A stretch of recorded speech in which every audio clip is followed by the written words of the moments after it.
Hi guys, Mr. Martin here. Nice to see you all again. Thanks for joining me. Now, today what we're going to be talking about is the cognitive approach to psychology. Again, we're not really going to be looking at any specific applications of the cognitive approach. We'll save that for a future video. But what I do hope to discuss with you is what the cognitive approach is and how we can apply it to our knowledge of psychology. So let's begin.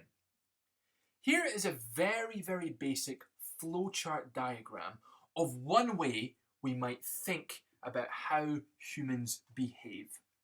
We give the mind something to think about, we'll call that input, and out the other side we get a behaviour, we'll call that an output.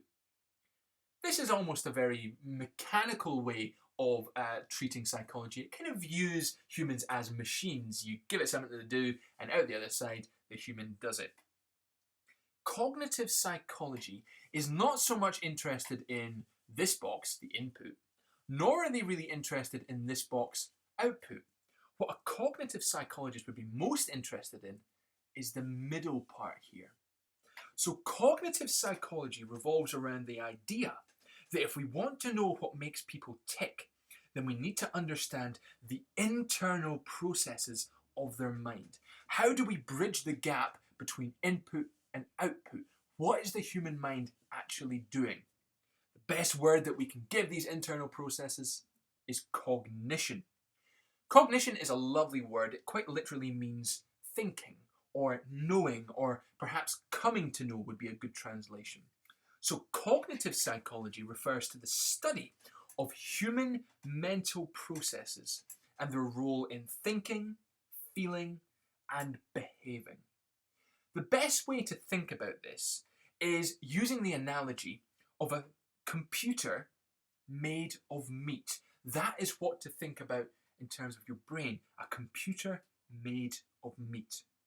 So let's think about this in terms of the video you're watching just now. Could be on a computer, could be on an iPad, a phone, whatever else it might be. You have given your computer, your device something to do. You've told it what to do, so you've pressed a button or clicked on an app. The computer has processed it, and then you've got a response at the other side. So the app is launched or the video starts playing, whatever else it might be. The human mind, according to cognitive psychology, works the same way. We give it something to think about, we process it, and then we get a behaviour out the other side. What might that processing be? Well, it could be any one of a number of things. It could be perception, could be attention, language, what about memory? Or it could even be pure abstract thought itself. Any one of those things. But this is the best way to think about cognitive psychology. I don't want you to think, however, just in terms of input leads to process leads to output. That's a very simplistic way of viewing the cognitive approach. It's actually much more intricate and much more complex than that. Input leads to process leads to output, sure. But output can also work back the way. It can have an effect on process, or it can have an effect on input. Process similarly can work every which way. Input can have an effect, go straight to output, without going into too many details, because really we need to look at memory or sleep and dreams to really kind of crack this. But just believe me when I say it's a much more complex model than simply input, process, output. One of the best things about the cognitive approach is that it is both nomothetic and idiographic. Most psychology approaches tend to either be one or the other. Cognitive psychology kind of bridges the gap between these two. Well, what do I mean by these two words? Well, a nomothetic approach would view the group as being important. So in cognitive psychology, we get a bunch of people together, we do experiments with them, we see what our results are, and then we make some conclusions based around the processing that's going on inside their brains. That's nomothetic. An idiographic approach doesn't deal with groups, rather it deals with the individual, what we call case studies in psychology. So this guy you can see here, this is Clive Wearing. Cognitive psychologists would be massively interested in this man because of his rather unique short-term memory. Or perhaps I should say his complete and utter lack of short-term memory. So a cognitive psychologist might come in, do some experiments with Clive Wearing himself, see what we can say about Clive's mind, and then what we can therefore infer about our own minds based on his individual personal results. If we use memory as an example, these two gentlemen here are absolute superstars when it comes to cognitive psychology. These two gents here are Alan Badley and Graham Hitch. Now these guys are very interested in the input, process, output idea of memory. So they're interested in, first of all, how memory gets into the brain in the first place. Input. They're interested in how the brain processes, interprets, manipulates, and stores that information. Cognition, process. And finally, they are interested in how the brain retrieves that information, deals with it, brings it to the front of your mind so that you can relive it. That's output. Input, process, output. View the brain as a computer. In terms of the strengths of this model, as I'm sure you've gleaned by now, this is a scientific approach. It's a pure science. It's based mainly in the laboratory.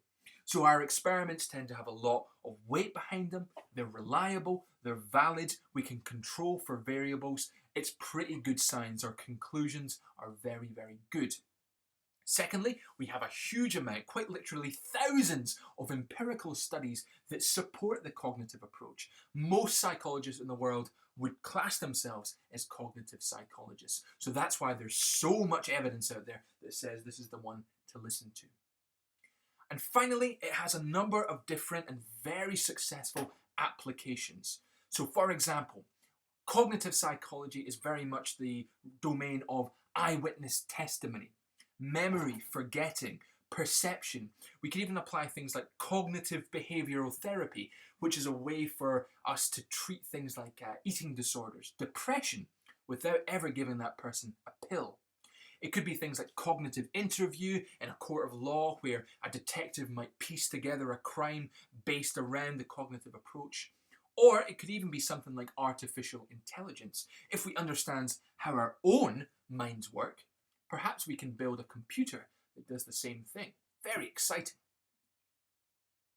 Because it's a scientific approach, however, that's also a big weakness, similar to the biological approach.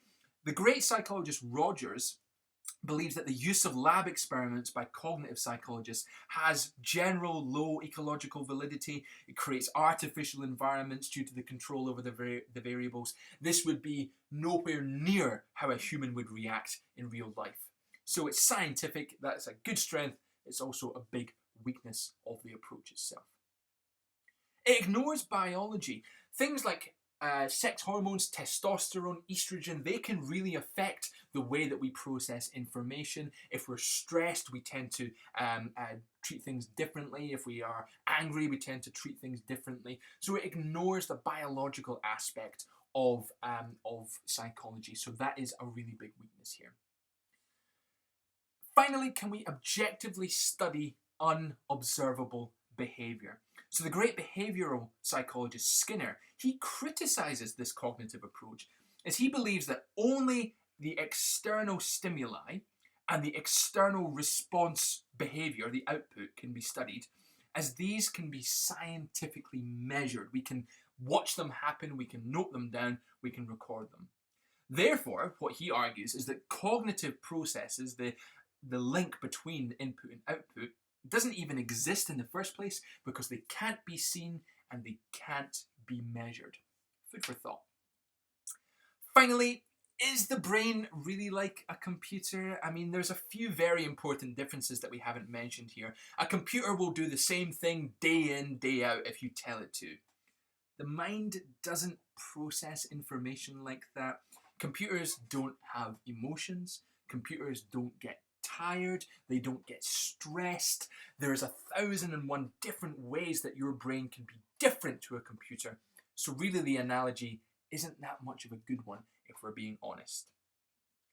So in conclusion then, guys, the cognitive approach to psychology is a very useful way of looking at the brain. It has influenced and integrated with many other approaches and has produced a huge amount of excellent information and thought-provoking research. However, because it's scientific, because it ignores biology, and because we can't really measure it, it fails in a few important aspects. Thanks very much, guys. That is a very brief introduction to the cognitive approach. Hopefully that's given you a slightly better understanding. Join me again for our next video when we'll be looking at Sigmund Freud and the psychodynamic approach to psychology. I'm sure we'll have a lot to say about that particular area. Until then, guys, thanks very much for watching, and I look forward to seeing you again. Cheers!